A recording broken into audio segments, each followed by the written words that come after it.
Nuestro expositor, el licenciado Roberto O'Farrill, es comendador de la Orden Pontificia de San Gregorio Magno y agregado espiritual de la Orden del Carmen. Es realizador, productor y conductor de diversos programas de radio y televisión en colaboración con Radio Vaticana y con el Centro Televisivo Vaticano. Es autor además de numerosos libros. Recibamos por favor al licenciado Roberto O'Farrill Corona.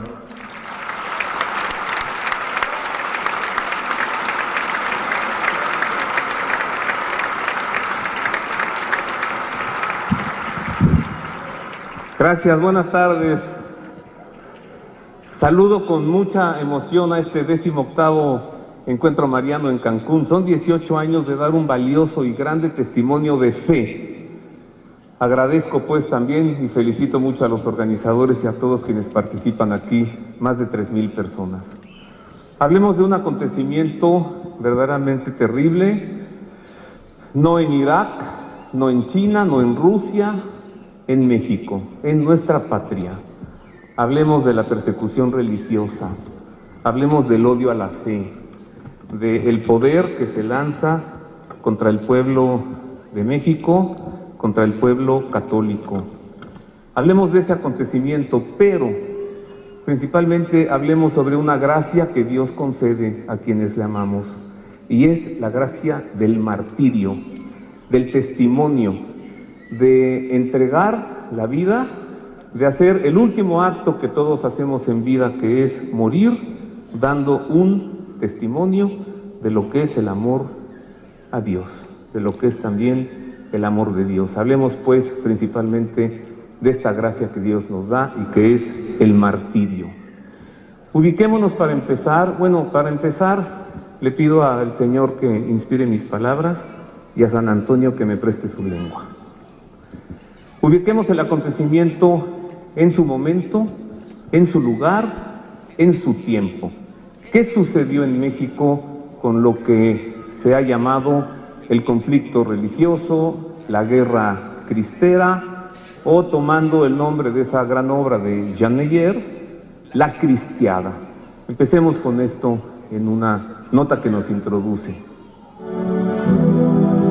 Se conoce como Guerra Cristera al conflicto surgido entre el pueblo católico de México y el gobierno federal a partir del 31 de junio de 1929, cuando entró en vigor la llamada Ley Calles, que contenía 33 artículos atentatorios contra la libertad religiosa que prohibían la presencia de sacerdotes extranjeros en el país, la existencia de seminarios, monasterios y conventos, y la obligación de casarse a los sacerdotes.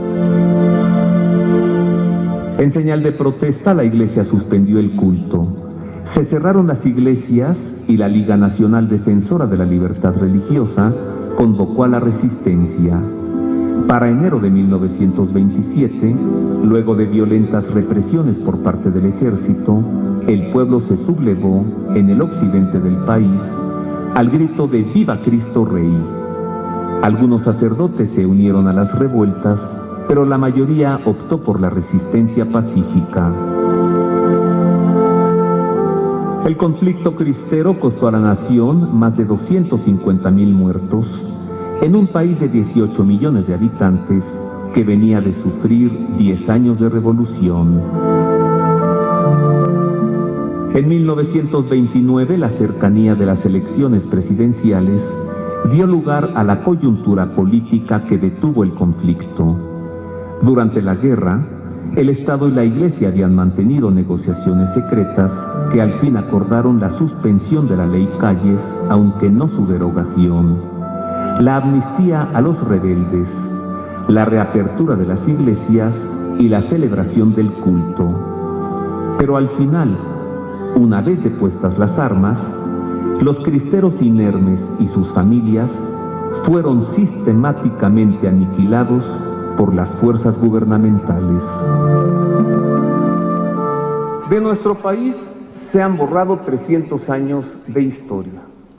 Al que no me lo crea, le invito a que tome un libro de texto de historia de México, de los que leen sus hijos, y vea cómo está Miguel Hidalgo, y en la página siguiente, perdón, está Cristóbal Colón, Hernán Cortés, y a la página siguiente, Miguel Hidalgo y la independencia de México. Solo que en medio de estos acontecimientos hubo 300 años. Ahora se ha dicho que México es bicentenario. México no es bicentenario, México tiene muchos años más. Aquí en este territorio de Cancún, pues todos los vestigios arqueológicos nos dan cuenta de que tenemos un poco más de 200 años, ¿no? ¿Cuándo inicia este pueblo mexicano? En 1531, 10 años después de la caída de la Gran Tenochtitlan, Santa María de Guadalupe, se aparece al vidente Juan Diego y hace este gesto. Junta sus manitas, una blanca, otra morena, y dice: yo soy madre de todos los hombres que en esta tierra son todos en uno, mis amadores de los más diversos linajes. Es el documento fundante de un nuevo pueblo que es un pueblo mestizo, la mexicanidad, 1531. Así que, como nación mexicana, como el pueblo mestizo que somos, pues estamos a 481 años de edad, no a 200, tenemos más. ¿Por qué se han borrado 300 años de la historia? Porque son 300 años de presencia de la Iglesia, de misioneros, de casas para ancianos, de internados, de asistencia humanitaria, de obras de caridad, de escuelas, de instituciones que vinieron de la Iglesia. Pero para poder meter un asunto de poder a este pueblo, era necesario eliminar y borrar un mensaje que es extraordinariamente liberador, y es el mensaje salvífico del Evangelio traído por Cristo Jesús. Para borrar esto, se empezó por establecer una Constitución, 1857, Benito Juárez, las leyes de reforma, y de pronto tenemos en México la presencia de dos ritos masónicos: la masonería escocesa y la masonería yorquina, una apoyada por Francia, otra apoyada por Estados Unidos, Maximiliano de Habsburgo y Benito Juárez. ¿Cuál rito masónico se va a quedar con este pueblo? Juárez abrió las fronteras, metió al ejército de los Estados Unidos, y la historia nos ha traído hasta nuestros días. Allí comenzó esta persecución a la fe, allí inició esta persecución a la institución que Cristo fundó hace casi 2000 años, cuando le dijo a Pedro: tú eres la piedra sobre la que edificaré mi iglesia. Se quedó finalmente con esta nación, esta masonería, traída por Benito Juárez. Sigue el tiempo avanzando, el pueblo no suelta su identidad. Como dice San Pablo, si te quitan la fe, te quitan todo. Esta mujer nos da la fuerza y la identidad de mexicanidad y de fe que tenemos, y entonces se decide aventarse con toda la fuerza contra la fe de este pueblo. Y surgen enquistados en el poder dos personajes que llegan a ser presidentes de esta nación: Álvaro Obregón y Plutarco Elías Calles, masones ambos de grado 33. Hay que decirlo porque hay que saberlo. ¿Para qué me invitan aquí si no me van a dejar decir las cosas como son? ¿Y para qué voy a venir yo si no le vamos a poner nombre al niño? Gracias.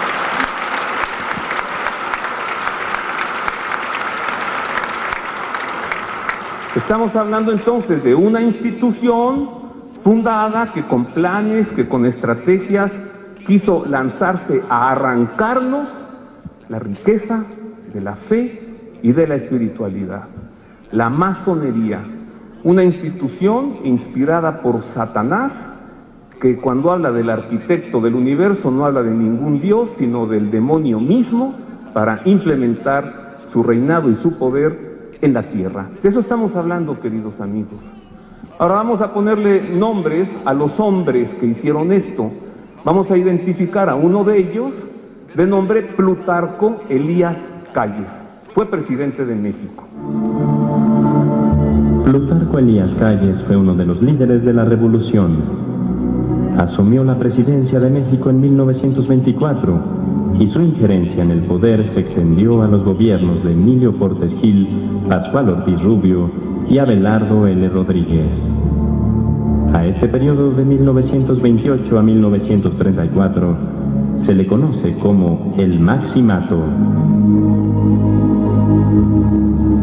Calles fundó el Partido Nacional Revolucionario con la idea de gobernar mediante instituciones republicanas, pero sus ideas liberales y su intolerancia religiosa le llevaron a lanzar al ejército contra el pueblo católico de México.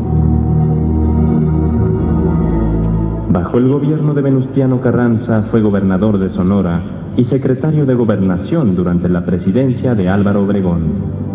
Ya como presidente de México en 1926, pidió al Congreso poderes extraordinarios para reformar el Código Penal y aplicar la Constitución de 1917. Estas disposiciones, conocidas como Ley Calles, se derivaron en un laicismo anticlerical que provocó la suspensión de todos los actos de carácter religioso, el cierre de las iglesias y la resistencia armada conocida como la cristiada. Esto es lo que vemos, lo que se sabe. Las imágenes que tú verás son el resultado del enfrentamiento entre las fuerzas gubernamentales y un sector del pueblo llamado los cristeros, que se levantaron en armas. Esto es lo que vemos, pero lo que no vemos, y es de lo que estoy hablando yo hoy aquí, es de la lucha entre el bien y el mal, de la impostura religiosa contra la fe, del demonio contra el anuncio del Evangelio. La Iglesia, por supuesto, no aprueba un conflicto armado, no aprueba tomar las armas y matar en el nombre de Dios, en el nombre de Cristo. No son los cristeros mártires, no son estos hombres que se levantaron ni considerados mártires, ninguno de ellos ha sido beatificado ni canonizado y no lo será nunca. Pero hicieron su parte, hicieron lo que supieron hacer y eran jefes de familia, padres y madres de familia, y los hijos de ellos, los que principalmente en los altos de Jalisco se levantaron en armas y dijeron: vamos a defender así la iglesia, nuestra fe. Las iglesias están cerradas, defendámoslo pues con el lenguaje con el que nos están dando. Y fueron y contrataron a sueldo, le pagaron a un general del ejército de nombre Enrique Gorostieta. Gorostieta fue la piedra en el zapato de Plutarco Elías Calles. Hubo muchas bajas entre los cristeros, pero hubo muchas bajas también en el ejército mexicano. Vamos a conocer a Enrique Gorostieta. El general Enrique Gorostieta y Velarde nació en Monterrey en 1890. Estudió la carrera de las armas en el heroico Colegio Militar de Chapultepec. Se unió al ejército en 1911 durante la Revolución Mexicana. Participó en la defensa de Veracruz y peleó contra Venustiano Carranza. En 1926 se unió a la primera rebelión cristera y en julio de 1927 fue contratado por la Liga Nacional Defensora de la Libertad Religiosa con un salario mensual de 3,000 pesos oro como jefe absoluto del levantamiento cristero. Si bien Gorostieta no compartía con los cristeros su fervor religioso, sí era afín a su causa y se oponía a las ideas liberales de los presidentes Plutarco Elías Calles y Álvaro Obregón. Su estrategia militar consistió en organizar las dispersas guerrillas hasta conformar todo un ejército cristero, con el que combatió principalmente en Jalisco, Michoacán, Colima y Zacatecas, bajo el Plan Cristero de los Altos, promulgado por él mismo el 28 de octubre de 1928. El general Enrique Gorostieta y Velarde murió 19 días antes de la firma de los tratados de paz, a los que él se opuso mediante un documento que hizo llegar a los obispos de México a través de la Liga Nacional Defensora de la Libertad Religiosa. Murió el 2 de junio de 1929 en la Hacienda del Valle, en Atotonilco el Alto, Jalisco, durante una emboscada. Su muerte provocó rumores sobre supuestas traiciones que implicaban al embajador de Estados Unidos y a obispos mexicanos, a fin de que no representara un obstáculo durante las negociaciones de paz. El general Enrique Gorostieta no es mártir, no es beato, no es santo. Un mercenario, así se le llama al militar que recibe un pago para pelear, para tomar las armas. Un mercenario que pudo poner orden a ese levantamiento cristero e implementar estrategias militares de avance y de ataque. Más adelante veremos la figura excepcional del niño con quien de quien vimos unas escenas de la película La Cristiada, él sí un mártir. Pero antes conozcamos a otro de los jefes cristeros, muy querido por el pueblo, Victoriano Ramírez. Le llamaban el 14. El coronel Victoriano Ramírez, apodado el 14, acumuló fama y prestigio por su valor en las batallas y por diversas leyendas que sobre él se tejieron en la zona de los Altos de Jalisco. Estuvo al frente del escuadrón llamado los Dragones del 14, que formaban parte del regimiento San Julián del Ejército Cristero. Su apodo surgió tras una batalla que él solo libró, atrincherado contra 14 soldados federales que le persiguieron luego de fugarse de la cárcel de San Miguel el Alto. Se dice que luego de acabar con todos ellos, envió un recado al jefe federal de San Miguel, en el que le decía que lo había mandado a buscar con muy poca gente. Se dice también que entre los callistas cundía el temor cuando en los combates se escuchaba el grito de ¡Viva el 14! Victoriano Ramírez murió siendo víctima de intrigas de adeptos al gobierno del presidente Plutarco Elías Calles y de envidias entre los cristeros. Fue fusilado por sus propios compañeros el 16 de marzo de 1929 en su pueblo natal, San Miguel el Alto, en Jalisco. Victoriano Ramírez el 14, uno de los jefes cristeros, si bien el jefe máximo cristero siempre fue el general Enrique Gorostieta. Un amigo mío estaba una vez en Guadalajara en un hotel, terminó el trabajo que había ido a hacer a Guadalajara, estaba esperando que llegara la hora de regresarse, ir al aeropuerto para regresar a la Ciudad de México. Tomó un periódico que estaba en el hotel y hacía un pequeño texto, hablaba de un niño mártir, José Sánchez del Río, que había muerto a los 14 años de edad. Le fascinó la historia. El pequeño artículo decía que sus restos estaban en Zaguayo, Michoacán. Salió del hotel, le preguntó al taxista cuánto le cobraba por ir a Zaguayo. Vámonos, le dijo. Llegó a Zaguayo, buscó la iglesia, preguntó por el niño. En Zaguayo lo conocen todos. Le dijeron en dónde estaba sepultado.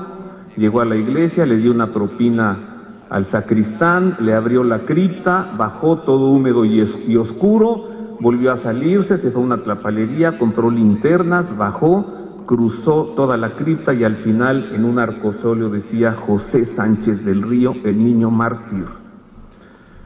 Y dijo mi amigo Antonio, o sea que sí existes. De allí se fue a Zamora, habló con el obispo, porque Zaguayo pertenece a la diócesis de Zamora, le dijo, abramos el proceso de beatificación de este niño. Yo no sé de causas de santos, le dijo el obispo, y Toño le respondió, yo sí. Se introdujo la causa, nombró a los actores de la causa, se nombró al postulador, al vicepostulador, lo que siguió, para no hacerte la historia muy larga, con notario apostólico, abrieron el sepulcro, sacaron los restos del niño, cuando tomó el cráneo le hizo así, y lo primero que escuchó fue ¡clac! la bala adentro del cráneo. Eran los restos de José Sánchez del Río. Se sacaron de allí, se limpiaron los huesos, se le dio el tratamiento necesario, se procedió al avance de la causa, que salió de la fase diocesana en Zamora, inició a la fase romana, pasó a la Sagrada Congregación para las Causas de los Santos. Había 300 causas arriba de la de José. El Santo Padre Juan Pablo II se enteró, mandó llamar al entonces cardenal José Saraiva Martins, prefecto de la Sagrada Congregación para las Causas de los Santos. Le dijo: ¿cómo va esto de este niño? ¿Cómo va esto de este niño mexicano? Va muy bien, Santo Padre. A ver, ¿qué le opina a esto? Todo está muy bien. Tenemos un beato aquí. Tráiganme el decreto. Y lo firmó. Y se le beatificó en Guadalajara, Jalisco, en el Estadio Jalisco. Presidió la celebración para la beatificación de José Sánchez del Río, del padre Cristóbal Magallanes y de otros mártires más, el entonces prefecto de la Sagrada Congregación, el cardenal José Saraiva Martins. Al día siguiente pasamos por él a la casa del cardenal Juan Sandoval Íñiguez, de allí nos lo llevamos a Zaguayo. Y en Zaguayo estaba todo preparado. La misa, la primera, con el niño beatificado. En la iglesia donde él estuvo hecho prisionero, pues la iglesia fue convertida en caballerizas y en cuarteles del ejército, y a José, su verdugo, lo encerró en el bautisterio, que tiene unas rejas hasta la fecha. Allí estuvo José encerrado varios días. Su mamá y su tía le llevaban de comer por una ventanita, le pasaban la comida, y entre las tortillas iba la Sagrada Eucaristía. El alimento que le dio a este niño, la fuerza para el martirio. Al final de la procesión iba la urna con los restos reliquia de José.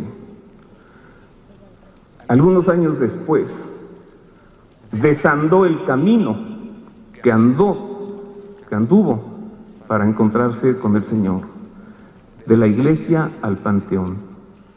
Ahora regresaba del panteón a la iglesia y entraba para la celebración eucarística.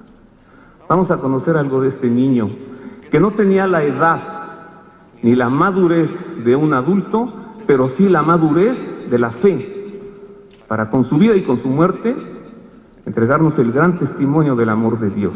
Conozcamos algo de este niño. José Sánchez del Río murió mártir en Zaguayo, Michoacán, el 10 de febrero de 1928. Escoltado por un piquete de soldados, caminaba descalzo y sangraba, pues le habían cercenado las plantas de los pies cuando lo torturaron. Era sangre de niño. A sus 14 años de edad fue testigo del amor de Dios, cuando al llegar al cementerio de la ciudad, su verdugo, el diputado Picasso, lo mató de un tiro en la cabeza por odio a la fe y porque no había logrado, ni con la tortura, que José dejara de proclamar ¡Viva Cristo Rey! Antes de morir trazó una cruz con su dedo en la tierra y dijo: me voy a casa. José nació el 28 de marzo de 1913 y fue bautizado el 13 de abril en Zaguayo. Fue hijo de Macario Sánchez y de María del Río. A los 13 años decidió enrolarse en el ejército cristero, luego de presenciar el martirio del sacerdote de su parroquia, a quien fusilaron los soldados federales, pero nunca tomó las armas. En un enfrentamiento como abanderado de la tropa cristera, cedió su caballo a uno de los jefes cristeros para que pudiera escapar. Los soldados atraparon a José, lo encarcelaron y lo torturaron. El 20 de noviembre del año 2005, José Sánchez del Río fue beatificado en el Estadio Jalisco de Guadalajara. En el pontificado de Benedicto XVI, durante la misa presidida por el prefecto de la Sagrada Congregación para las Causas de los Santos. Sus restos reliquia se conservan en el bautisterio de la Iglesia del Sagrado Corazón de Jesús, en Zaguayo, Michoacán. Ese es Joselito, como le dicen en Zaguayo. Este niño, su papá era un comerciante de abarrotes de Zaguayo, como casi toda la gente que vive en Zaguayo se dedican a eso. El papá tenía recursos. La situación en Zaguayo estaba muy dificultosa por la persecución religiosa. El diputado Picasso era un hombre verdaderamente diabólico. Llegaba a Zaguayo, a la plaza principal, con costales. Abría los costales, vaciaba su contenido, que eran cabezas humanas, de cristeros, y decía: a ver, vengan a identificar a su gente. Este diputado Picasso había sido el padrino de bautismo de José. Con el tiempo, pues, se hizo malo, ¿no? Y los hijos del papá de José, dos de ellos, se habían ido a enlistar con los cristeros. El papá de José, por la situación peligrosa en Zaguayo, cambió su residencia a Guadalajara. José todavía vivió 2 años en Guadalajara, con el deseo de irse con sus hermanos a luchar entre los cristeros. Pero era muy niño, sus papás le contestaban siempre eso: tú eres un niño. Finalmente un día dijo: mañana va a ser mi cumpleaños, quiero pedirles un regalo. Mi regalo es que quiero que me dejen irme con mis hermanos, con los cristeros. Y el papá le dijo: ándale pues. Pues sí se fue. Y cuando llegó con la tropa, le dijeron: eres un niño, déjeme estar aquí, yo baño los caballos, pelo las papas, lo que sea, pero yo quiero estar aquí. Ándale pues. Y fueron las tareas de José. Él nunca tomó las armas. Llegó la fecha de un enfrentamiento. José le pidió al capitán ser el abanderado de la tropa, se lo permitió, él en su caballo entonces llevaba la bandera cristera. ¡Viva Cristo Rey!, decía esa bandera. Y en el enfrentamiento él vio cómo le disparaban al caballo del capitán. Caía pues, vio cómo los federales se acercaban para detenerlo, y él, para evitar esto, le metió a su caballo, llegó, se bajó y le dijo: súbase, capitán, huya. No, José, ¿qué haces aquí? Te van a hacer pedazos, niño. Huya usted, que lo que importa es la causa. Y viva Cristo Rey. Montó en el caballo del niño el capitán y huyó. Y los soldados que venían y vieron todo eso, tomaron al niño y se lo llevaron. Y lo iban a ahorcar junto con otro niño, un indito que estaba con él, pero lo reconoció el diputado Picasso, y entonces dijo: no, este niño es de Zaguayo, vamos a llevárnoslo allá para juzgarlo allá. Cuando que lo que quería Picasso era, conociendo al papá del niño, pedirle un rescate por su hijo. Es decir, lo mantuvo secuestrado. De Cotija, Michoacán, donde fue el enfrentamiento, se lo llevó a Zaguayo. La iglesia donde ya viste que están sus restos ahora, eran cuarteles del ejército y caballerizas. Y ahí encerró al niño en el bautisterio, como dije hace rato. José se las ingenió bien para poder hacer que los soldados lo sacaran de su encierro. Dijo que quería ir al baño, algo así, lo hicieron cruzar por la iglesia, pasó junto al altar, donde el diputado Picasso tenía amarrados a sus gallos de pelea, arriba del altar. Llegó José, les torció el pescuezo, se quitó la camisa y limpió el altar. Cuando los soldados lo vieron haciendo esto, lo llevaron otra vez a encerrar. Fueron por Picasso, Picasso regresó: ¿qué hiciste, escuincle? Y él le respondió: tiene usted que respetar, y tiene que atender, y tiene que saber que esta es una iglesia, y el altar es un lugar sagrado para la Eucaristía, para la presencia de Cristo, y viva Cristo Rey. Así le dijo el niño. Y nunca había visto que alguien se le enfrentara de esa forma, menos un niño. Y le dijo: te veo que eres valiente, deja de gritar eso y grita: viva el buen gobierno, y te salvo la vida porque yo te puedo matar. Usted a mí no me hace nada. ¡Viva Cristo Rey! Deja de estar gritando eso, porque te voy a hacer pedazos, escuincle. Se enfureció y lo entregó a la soldadesca para que lo sacaran de allí, y enfrente de la calle, ya en los cuarteles, lo torturaran. Les dijo lo que se dice hasta nuestros días: denle una calentadita. Y allí fue donde a José se divirtieron con él, le hicieron lo que quisieron.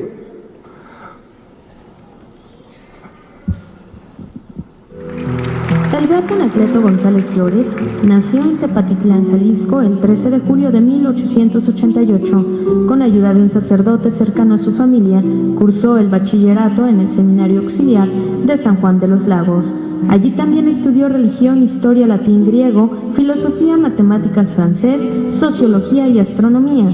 En San Juan de los Lagos fundó la Falange de la Patria, una organización cívica a la que un centenar de estudiantes se afiliaron con el objetivo de fortalecer a México con un ejército civil a fin de evitar la tiranía del gobierno persecutor de la fe. Luego de 4 años en San Juan de los Lagos, cambió su residencia a Guadalajara para estudiar leyes. Allí ingresó a la Asociación Católica de la Juventud Mexicana en el año de 1916. Bajo el gobierno de Plutarco Elías Calles, como presidente de la República, la persecución religiosa fue abierta, cruel y sangrienta, ante lo que muchos sectores mostraron oposición y rebeldía, formando grupos armados como los cristeros. Como Anacleto González Flores era considerado el líder seglar del movimiento católico en Jalisco, el 1 de abril de 1927, los federales entraron con violencia a la casa de la familia Vargas, donde se encontraba escondido, para arrestarlo, y después de torturarlo, lo mataron. El 20 de noviembre de 2005 fue beatificado por el cardenal José Saraiva Martín, entonces prefecto de la Sagrada Congregación para las Causas de los Santos bajo el pontificado de Benedicto XVI.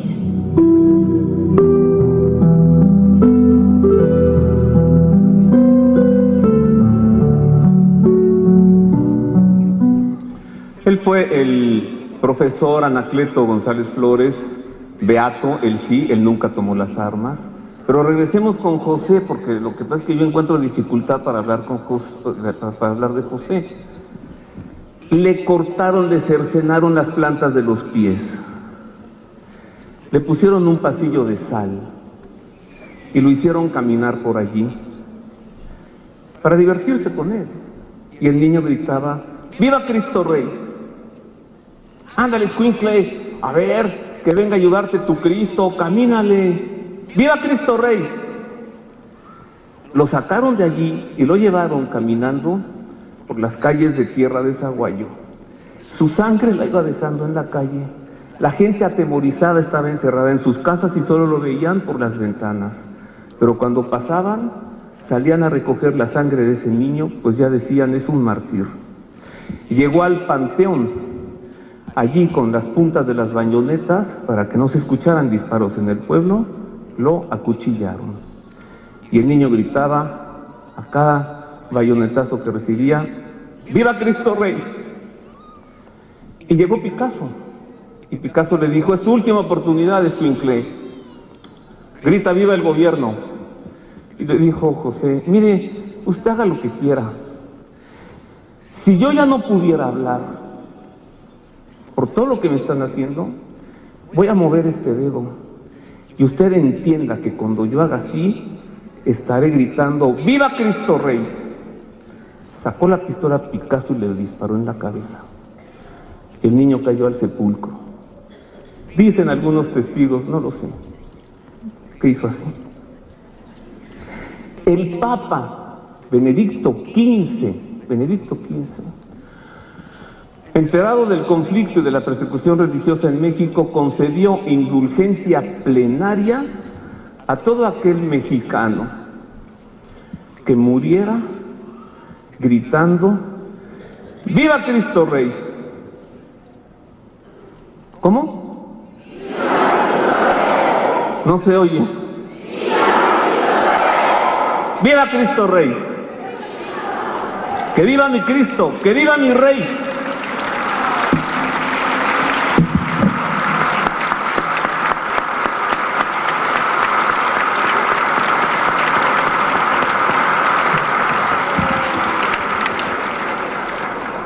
De ahí vino el himno a Cristo Rey. Conozcamos ahora a un sacerdote, el padre Cristóbal Magallanes. El ejército entraba a las iglesias, entraban a caballo, cogían Al cura lo sacaban y lo ahorcaban o lo fusilaban, sin juicios, sin nada. Conozcamos a un santo ya canonizado, pues hasta ahora te he presentado a algunos cristeros. José es mártir, Anacleto González Flores es mártir y el padre Cristóbal Magallanes es mártir también santo. Vamos acercándonos ahora ya a los testimonios de lo que es el martirio, que es finalmente el mensaje de esta plática. Conozcamos al padre. San Cristóbal Magallanes nació el 30 de julio de 1869 en el municipio de Totatiche, en Jalisco. Ingresó al seminario de Guadalajara el 11 de octubre de 1888. Fue ordenado el 17 de septiembre de 1899. Prestó sus servicios en la Escuela de Artes y Oficios del Espíritu Santo en Guadalajara y fue párroco de su pueblo natal.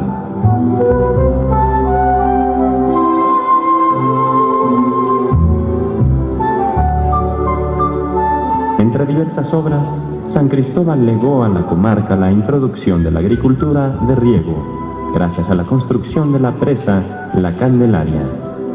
Fraccionó algunos predios de Totatiche para distribuirlos entre las familias insolventes. Predicó entre los indios huicholes en varias misiones populares. Fundó un hospicio para huérfanos, un asilo para ancianos.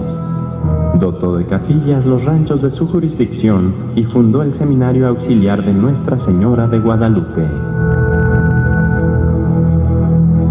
En plena persecución religiosa, el 21 de mayo de 1927, un grupo de militares lo capturó y 2 días después, sin ningún juicio, fue fusilado en el patio de la presidencia municipal. Así murió mártir en Colotlán, Jalisco, el 25 de mayo de 1927. Fue beatificado el 22 de noviembre de 1992 y canonizado el 21 de mayo de 2000 por Juan Pablo II.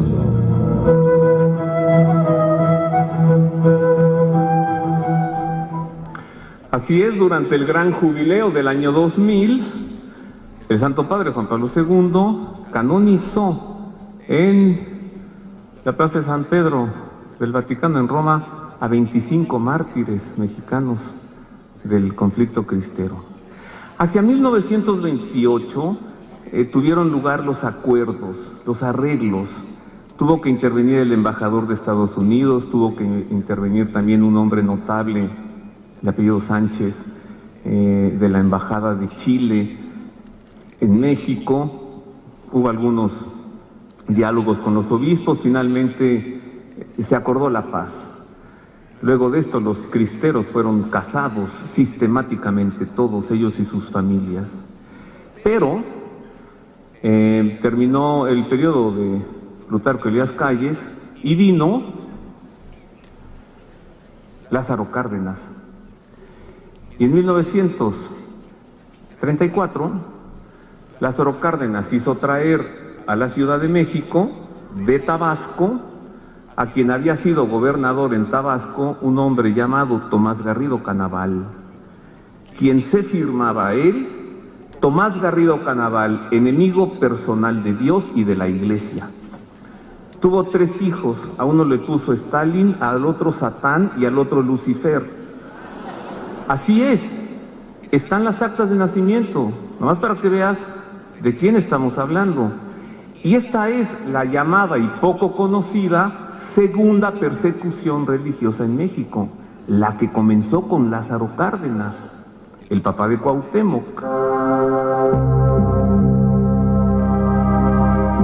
La guerra cristera, que inició en 1926, concluyó en 1929 con los acuerdos entre el episcopado mexicano y el gobierno federal, promovidos en parte por el embajador de Estados Unidos en México. Los cristeros depusieron las armas. Las iglesias volvieron a abrirse y se reanudó el culto. Pero luego vino una recaída anticlerical que se tradujo en otra persecución a la iglesia y al pueblo católico entre 1932 y 1935. La presidencia de Plutarco Elías Calles había concluido en febrero de 1928.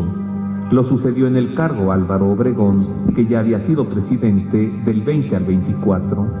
y que desde entonces había manifestado un trato hostil hacia la Iglesia y el pueblo creyente. Apenas unos días después de su toma de posesión, el 17 de julio de 1928 murió asesinado por José de León Toral. Al general Álvaro Obregón lo sucedió como presidente de la República Emilio Portes Gil, a quien correspondió concluir los arreglos de paz con la Iglesia, consistentes en que a pesar de que las leyes anticlericales impuestas por Calles permanecerían vigentes, no serían aplicadas. Luego de Portes Gil, fue presidente Pascual Ortiz Rubio de 1930 a 1932. Abelardo Rodríguez asumió la presidencia del 32 al 34. Estableció que la educación sería socialista y volvió a aplicar la ley Calles, en abierta violación de los acuerdos de paz logrados por Emilio Portes Gil. Lázaro Cárdenas fue presidente de 1934 a 1940, tiempo en el que logró romper el llamado maximato, conocido como el periodo de influencia de Plutarco Elías Calles en el gobierno del país, pero al inicio de su mandato también se lanzó contra el pueblo católico por medio de su secretario de Agricultura, Tomás Garrido Canaval, un furibundo anticlerical que provocó un levantamiento pacífico del pueblo mexicano para exigir la supresión total de la ley Calles y el cese de las hostilidades hacia la fe.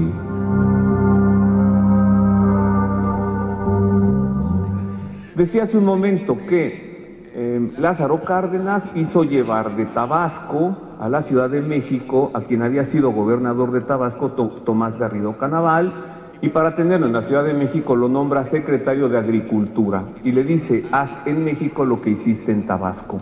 Esas imágenes que veías allí de gente aventando piedras es gente que está rompiendo imágenes religiosas en Tabasco, que es lo que hacía Garrido Canaval. Y en Tabasco formó un grupo de choque a los que les puso por nombre los camisas rojas. Llegaban a las iglesias, las rociaban con gasolina, les prendían fuego con la gente adentro en misa. O los esperaban afuera saliendo de misa para barrerlos a balazos. Tomás Garrido Canaval casi acaba con la fe en Tabasco. Llegó a México, se trajo algunos de los camisas rojas de Tabasco a México, algunos otros muchachos los reclutó allí. Entre los que llegaron de Tabasco se encontraba Carlos Madrazo, el papá de Roberto, que fue candidato a la presidencia de México hace poco, junto con Cuauhtémoc Cárdenas, el hijo de Lázaro, o sea, los dos hijos de los verdugos, de María de la Luz Camacho, que es una jovencita de quien vamos a platicar enseguida, franciscana terciaria, catequista en la parroquia de San Juan Bautista en Coyoacán, Ciudad de México. Llegaron una mañana los camisas rojas a la iglesia de Coyoacán con tambos de gasolina. Entre ellos estaba Carlos Madrazo. Colocaron unas banderas rojinegras en la cruz atrial de piedra. Se trepó Carlos Madrazo a la cruz y gritaba: Dios no existe, vamos a incendiar la iglesia y para que vean no existe, que me mande un rayo. Los habían embriagado antes en la estación de policía, que ahora es la delegación política, en Coyoacán. Estaba en misa el papá de María de la Luz, el padre, el sacerdote que estaba celebrando la Eucaristía, vio todo esto y les dijo: avisen a los vecinos que están los camisas rojas aquí. Salió el papá de María de la Luz, caminó con su hijito Rafael, unas 5 cuadras, llegó a su casa. María de la Luz estaba enferma de faringitis en cama con fiebre, dijo lo que estaba sucediendo. María de la Luz se levantó, se puso su mejor vestido de seda de color verde y blanco. Antes de salir, la esposa de su papá, porque su mamá había muerto, le dijo: ¿por qué tan guapa, Lucha? ¿A dónde vas? Y dijo: porque voy a defender la iglesia. Llegó a la iglesia, estaban los camisas rojas allí, Lucha los observó, se mantuvo a la distancia, y cuando vio que tomaban los tambos de gasolina para incendiar la iglesia, ella se colocó en la puerta, abrió los brazos en cruz y se puso a gritar: ¿qué crees? No se oye. Se acercó uno de los camisas rojas, que la reconoció porque había sido su catequista cuando él era niño, y le dijo: mire, señorita, venimos armados, retírese, no le vayamos a hacer algo, no le vaya a pasar algo, vamos a quemar la iglesia. Y ella dijo: tendrán que pasar sobre mí. ¡Viva Cristo Rey! La gente que estaba allí, al verla con tanto valor, un señor le dijo a su esposa: mira cómo grita esa muchacha, vamos a ayudarle nosotros también. ¡Viva Cristo Rey! ¡Viva Cristo Rey! Sacó la pistola Carlos Madrazo y con una bala expansiva muy novedosa en su tiempo le disparó a María de la Luz, que cayó agonizante. Su papá estaba dentro en misa con su hijito Rafael, fue testigo del martirio de su hermana Rafael. Salió, ya la habían puesto en una mesa. El papá le dijo: Lucha, ¿mueres en Cristo, hija?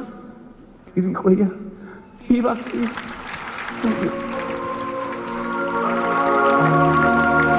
El domingo 30 de diciembre de 1934 murió María de la Luz Camacho en el atrio de la parroquia de San Juan Bautista en la villa de Coyoacán de la Ciudad de México. Murió mártir al defender la iglesia y la fe, balaceada por sus verdugos.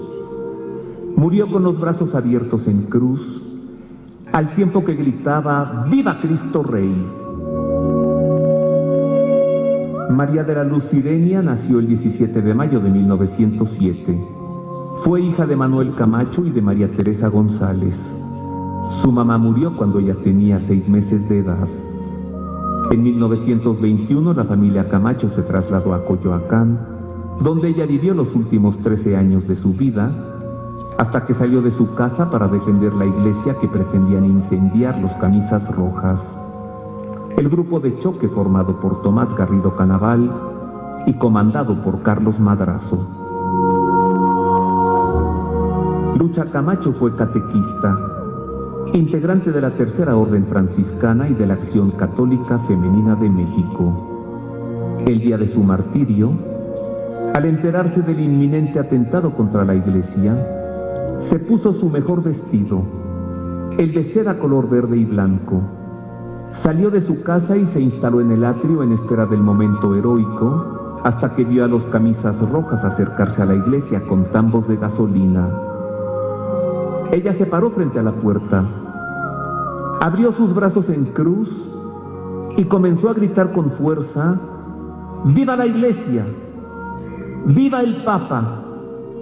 ¡Viva la Virgen de Guadalupe! ¡Viva Cristo Rey! Hasta que las balas ahogaron su voz. Mientras agonizaba, recibió el último sacramento. Su sepelio fue el primer día del año 1935. Una multitud acompañó su cortejo fúnebre hasta el Panteón de Xoco y luego siguió hasta el Zócalo, llenando toda la avenida Reforma para exigir justicia. El presidente Lázaro Cárdenas pidió la renuncia de Garrido Canaval y pactó la paz. La sangre de mártir que derramó María de la Luz logró el cese de la persecución religiosa en México, al tiempo que tenía su mejor vestido, el de seda, con el color de la bandera mexicana. Ahora sus restos reposan en una urna en el interior de la iglesia que defendió, en Coyoacán, en espera de su beatificación. Su vestido quedó del color de la bandera de México, con su sangre verde, blanco y rojo, y con su muerte se acabó la persecución religiosa en nuestro país. De eso sirvió la vida y la muerte de María de la Luz. Conozcamos ahora a su verdugo, el enemigo personal de Dios y de la iglesia, Tomás Garrido Canaval. Tomás Garrido Canaval nació en Chiapas el 20 de septiembre de 1890 y murió a la edad de 53 años el 8 de abril de 1943. Creció en Tabasco, estudió en Veracruz y cursó Derecho en Campeche, aunque el título que ostentaba en realidad lo compró. En 1913 se unió al Ejército Constitucionalista. En 1919 fue gobernador interino de Tabasco y en 1923 llegó a ser gobernador con el apoyo de los presidentes Álvaro Obregón y Plutarco Elías Calles. Allí comenzó una campaña anticlerical que se derivó en persecución religiosa. Cerró todas las iglesias de Tabasco, prohibió las cruces en los cementerios, mandó asesinar sacerdotes y obligaba a los niños de las escuelas a presenciar la destrucción de imágenes sagradas y el incendio de iglesias. Estas y otras acciones, como autonombrarse enemigo personal de Dios y de la Iglesia, le ganaron ser considerado uno de los enemigos más hostiles de la fe y del pueblo católico de México. Garrido Canaval formó varios grupos de choque y asalto para aplastar a campesinos y grupos disidentes, pero el más furibundo fue el llamado Los Camisas Rojas, una organización política socialista y anticlerical cuya misión principal consistía en incendiar iglesias y balacear a los católicos que manifestaban su fe.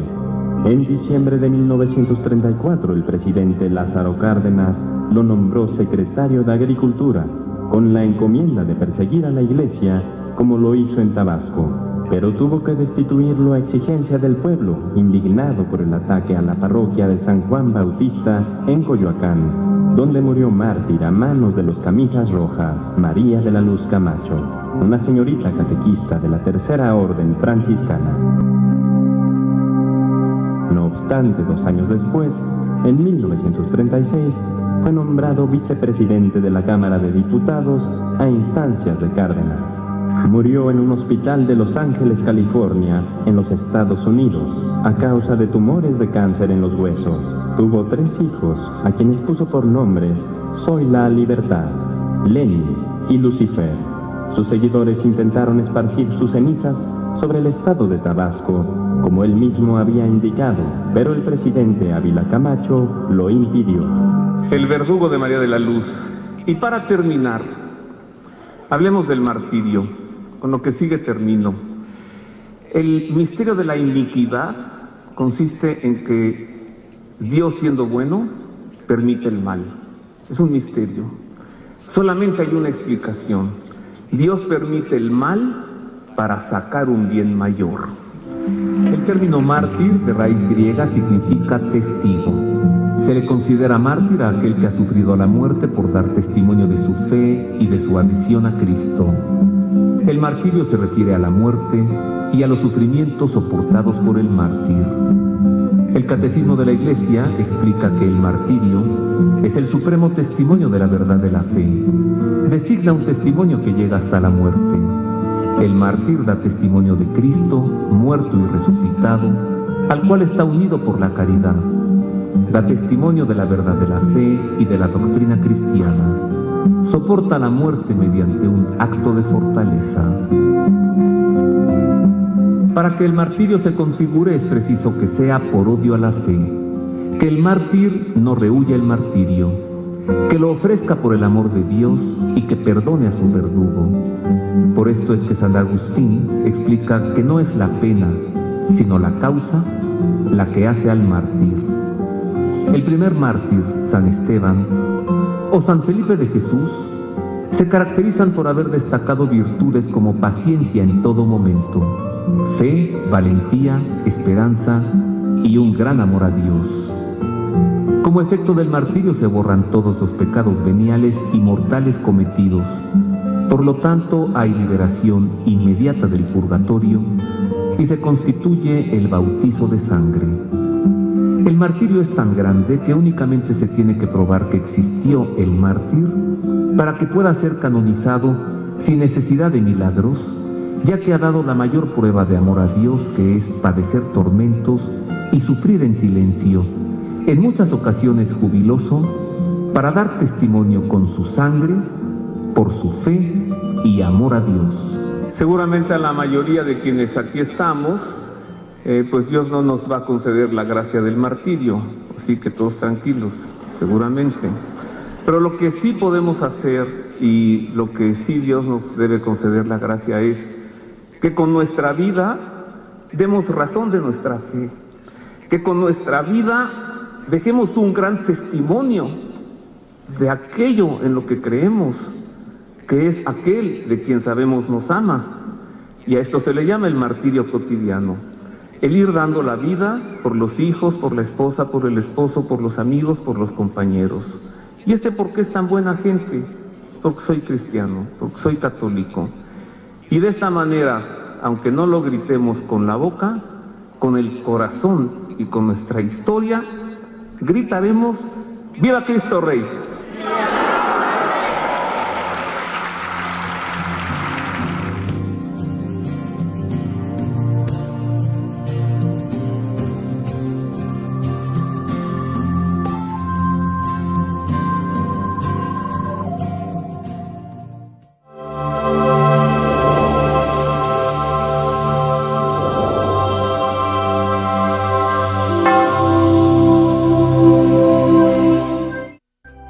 Si usted desea una copia de este programa, por favor contáctenos a los siguientes teléfonos.